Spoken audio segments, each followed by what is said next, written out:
And right now, Cliff Schecter is with us, progressive PR consultant, contributor to Huffington Post and Al Jazeera English, author of the book The Real McCain, his website, libertasllc.com. And Cliff, welcome to the program.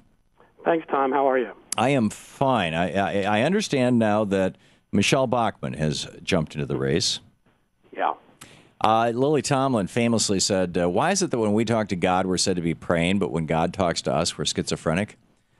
Is there a role of this or an element of this in this? Well, if you believe Michelle Bachman and Mike Huckabee, God apparently is watching the GOP presidential field very closely. They all have a conversation before they run. Well, Sarah Palin and Jim DeMitt as well have explicitly said that God has talked with them or has informed them, shall we say more subtly. First of all, let me be on the record as saying I have nothing against prayer. I do it myself daily, but it seems that there's a step beyond to say that your ambitions, particularly your political ambitions, are being informed by a deity. Yeah, I mean, let me say I'm not mocking a belief in God. I consider myself spiritual. That's a very different place than those that almost are the equivalent of spiking the ball on the end zone and claiming that God, did that for them. That's right. What you've got in these four people who, if you believe in a higher being, you tend to believe that maybe Darfur or Libya or places like that might be more where that higher being is interested, as opposed to what Michelle Bachman does and how she twists the story of the Founding Fathers to the point where they eliminated slavery and other wonderful things she says over the next 6 to 9 months. I think it's presumptuous, arrogant, and sorry, I don't believe it.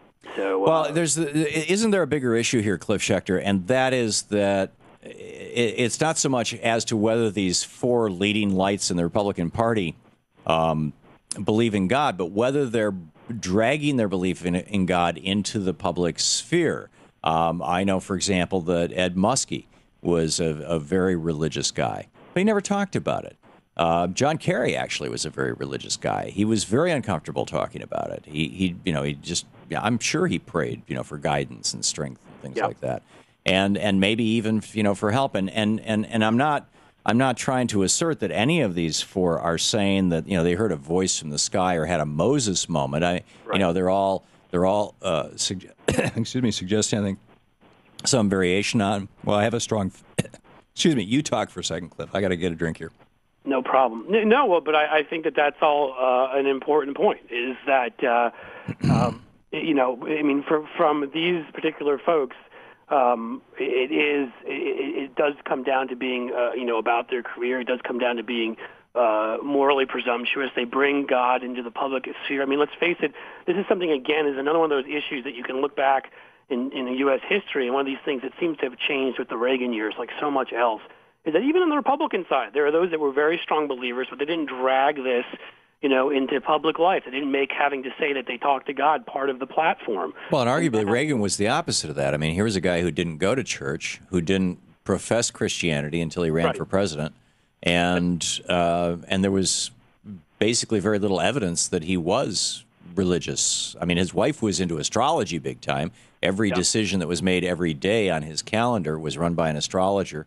And, whenever Mercury is retrograde, he refused to sign any documents and would not sign treaties and things like that. I mean, a lot of things had to be moved around. His travel schedule had to be moved around frequently because of what his astrologer said. So his wife was clearly into something, Nancy, but I don't know that the president ever evidenced any interest in religion until he said the obligatory things when he was running for president. Well, that's exactly right. It was the rise of the moral majority, of course, Christian coalition after that, and you see that with many Republicans who suddenly have these moments of have to talk about the relationship with God. It's even happened on the Democratic side. Well, Barack Obama did it. Yeah, Barack Obama, John Edwards. I mean, and that brings out some ironic times where you've got the John Edwards and Newt Gingrich and people like that talking about their relationship. And so, it just becomes another area like so many, where hypocrisy becomes more dominant because these guys talk up their moral values, and the way they like to do that is to talk about their relationship with God. Right, or as meta to it. But it's not even that bothers me, is the hypocrisy part of it.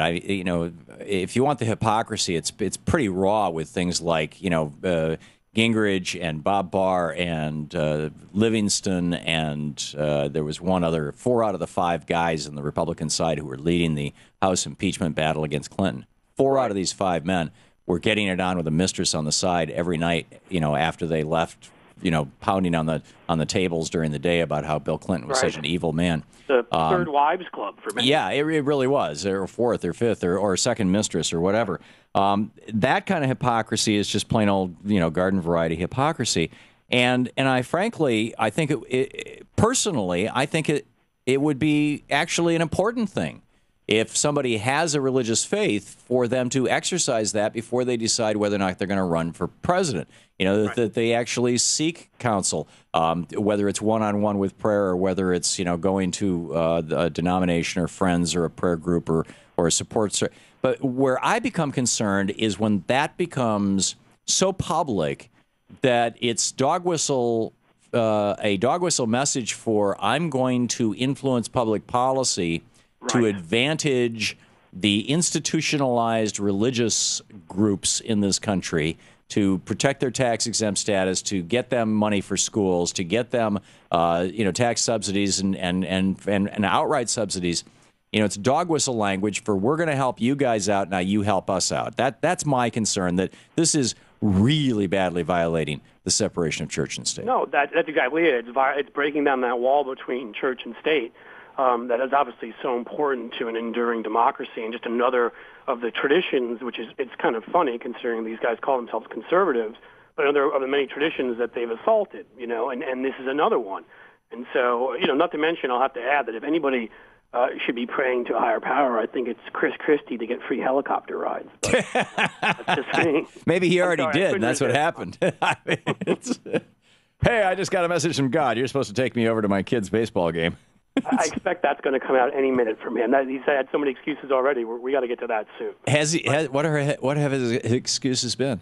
Oh, the police came out. The state police said that the guys would have been training anyhow and flying planes, so that he didn't waste any money. Then there's an excuse that he's governor and he can't stop being governor for a moment, just because he's got other things to do and the right. Yeah, this is why corporate CEOs have to have private jets, because it's an hour and a half faster than taking the commercial flight. Amazing. Can't be like the rest of us. Yeah. I think that's the bottom line. Cliff Schecter, LibertasLLC.com. Thanks, Cliff. Thanks as always, Tom. This is the Thom Hartmann Program. At what point does this go from being personal stuff to being, as I said, dog whistle to perhaps a dangerous element in our society?